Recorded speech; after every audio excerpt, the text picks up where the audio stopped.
In this video, I'm going to be showing you guys how to install a heated steering wheel on a 3rd gen Tacoma. So let's get started.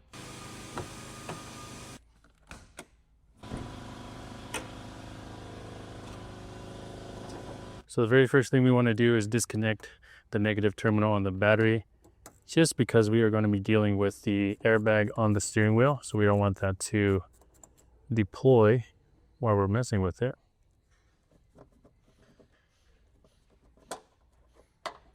Set that off to the side so that way it doesn't make contact.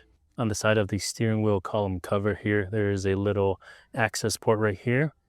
With a small pry tool, we can go in there, pop that panel off.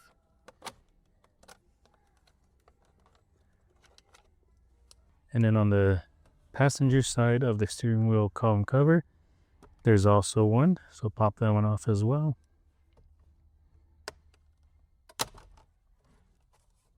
Inside there is a T30 Torx bit that we will need to remove. We got a ratchet with a small extension on there.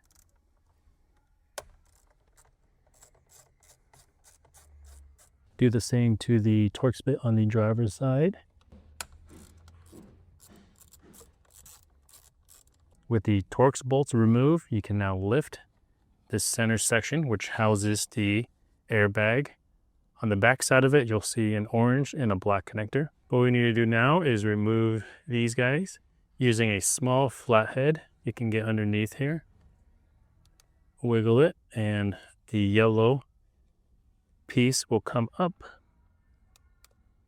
just like so.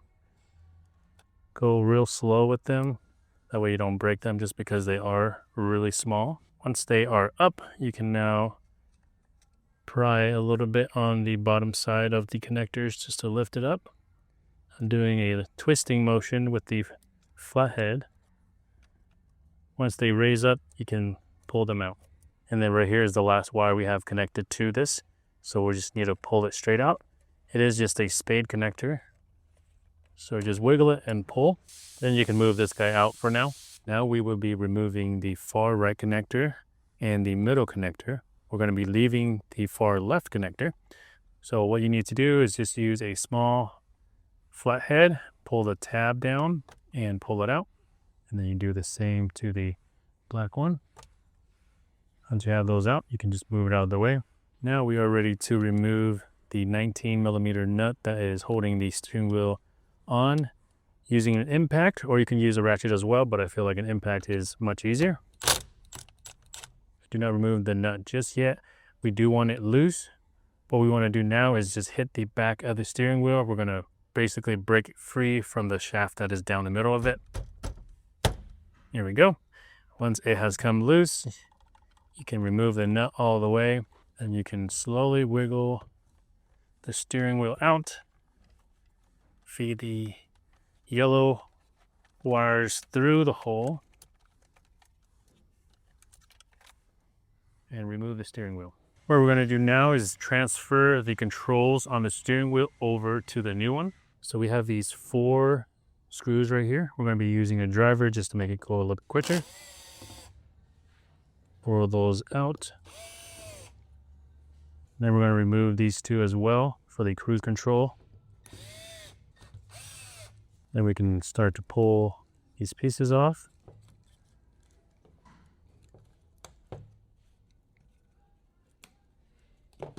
And we'll pull the cruise control column out as well.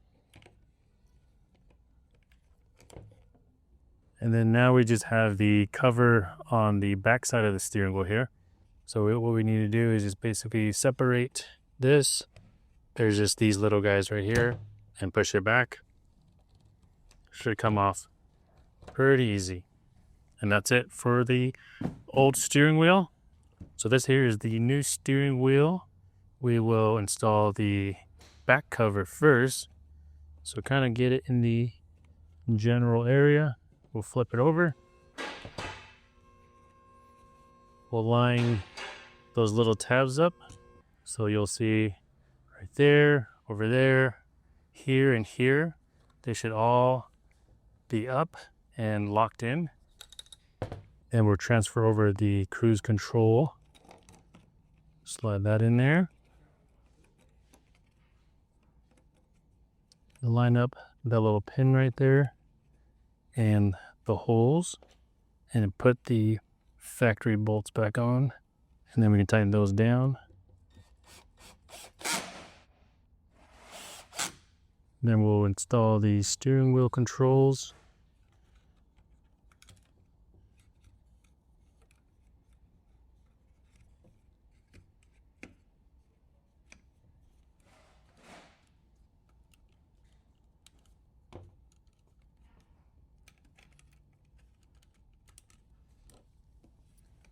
They will fit a little snug, which is exactly what you want because you don't want it to be a loose fit. Okay, then we will install the 4 screws holding the steering wheel controls back on.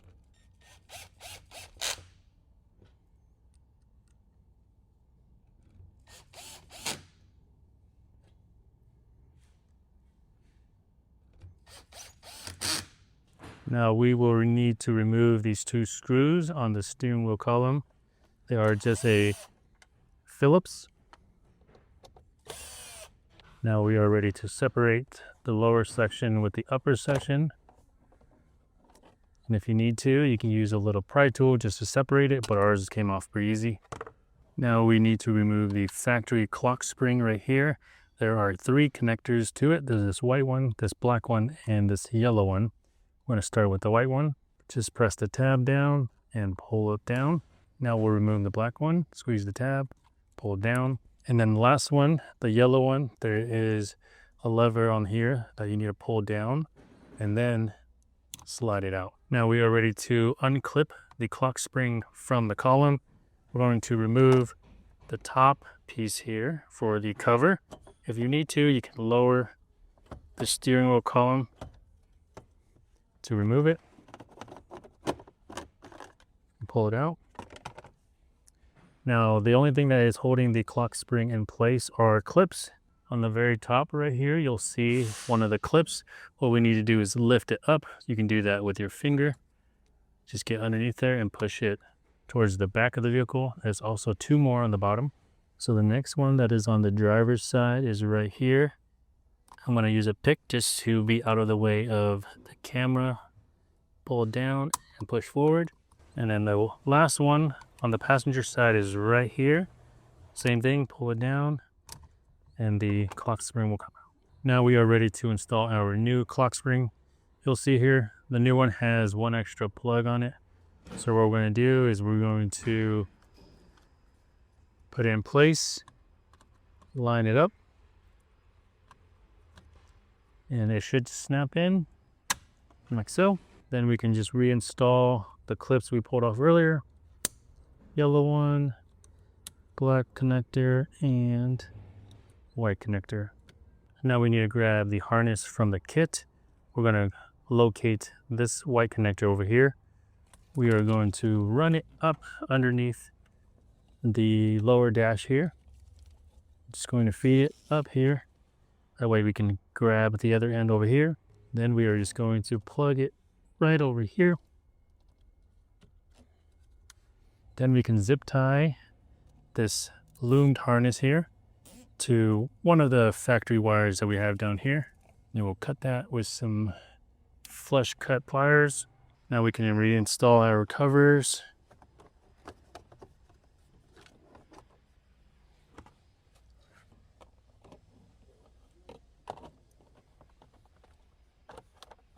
Line up the bottom with the top.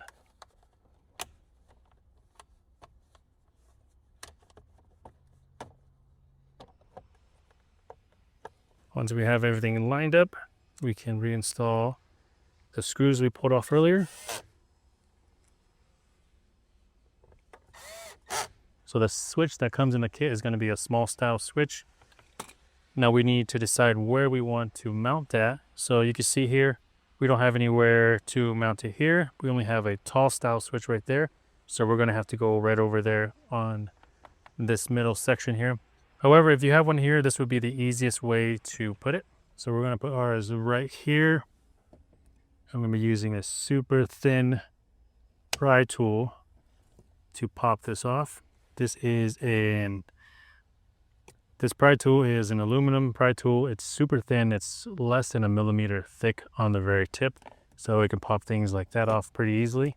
I'm going to be using a metal wire to go from inside this hole down to the foot wheel area where the gas pedal is. So what I'm going to do now is disconnect the switch from the plug. Now I'm going to tape the plug to the metal wire that I fed down, so that way I could pull it up. And once we have it fished out, you can remove the tape and then remove the rod. With the tape removed, we can now plug that into our heated steering wheel button switch. Now, on the end of that is a T-tap.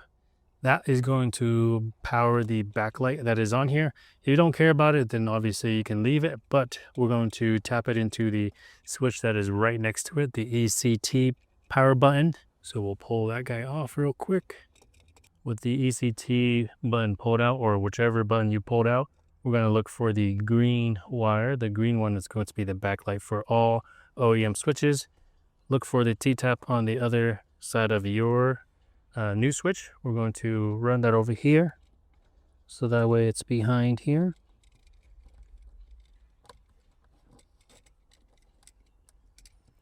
Then we're going to open up the T-tap, and then we're going to put the green wire right in between the teeth on the T-tap, and then close to make a connection.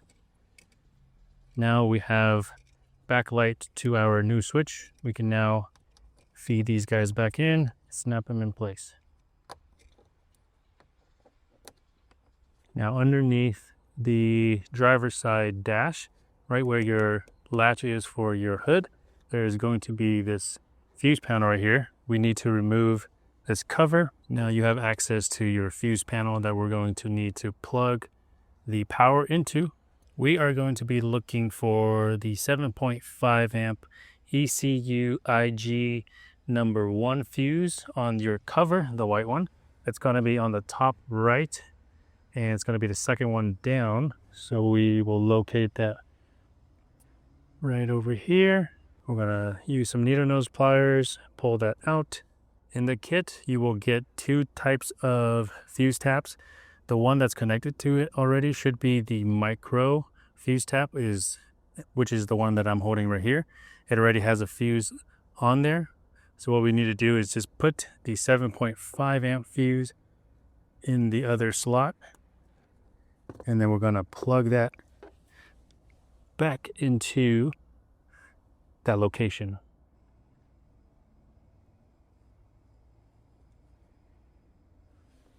And then right behind all the fuses is going to be a 10 millimeter nut that we can remove to install our ground. That should be a good enough ground. With that removed, you can then put the ring terminal onto that, reinstall the nut, and tighten that guy back down. And if you haven't plugged this in already, then you can plug the fuse tap to the red power wire. Ours was already plugged in, so we just left it. But now we clean up all this wire, zip it up, and then tuck it up here. Now that we have all the wires cleaned up, we can install the new steering wheel. We are now ready to install our new steering wheel. I'm going to feed the yellow and the heated connector through the steering wheel.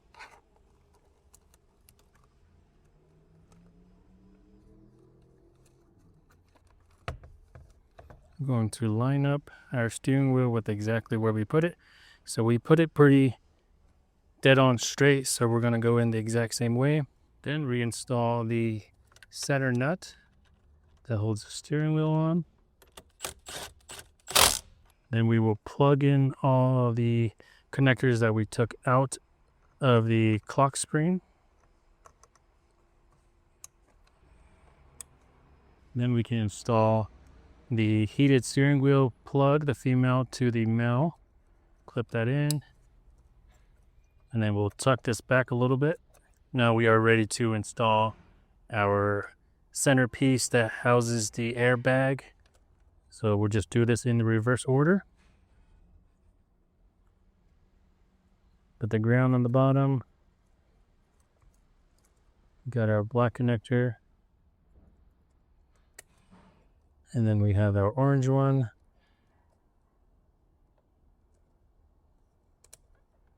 Push down the yellow locking tabs, and then we can put this back on.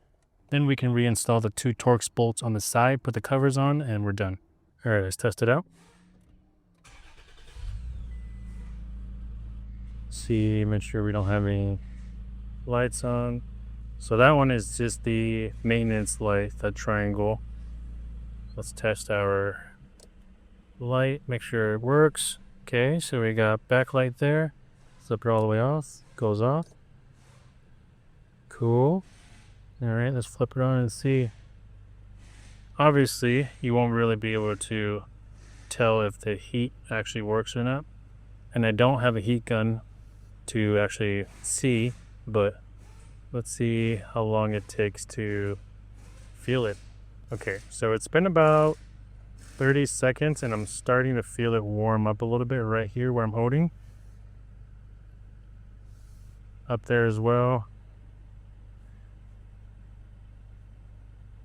Wow, down here as well. Okay, down here is cold, so there's nothing in here. But all through here, especially up here, where you would normally grab, is nice and warm. Oh yeah.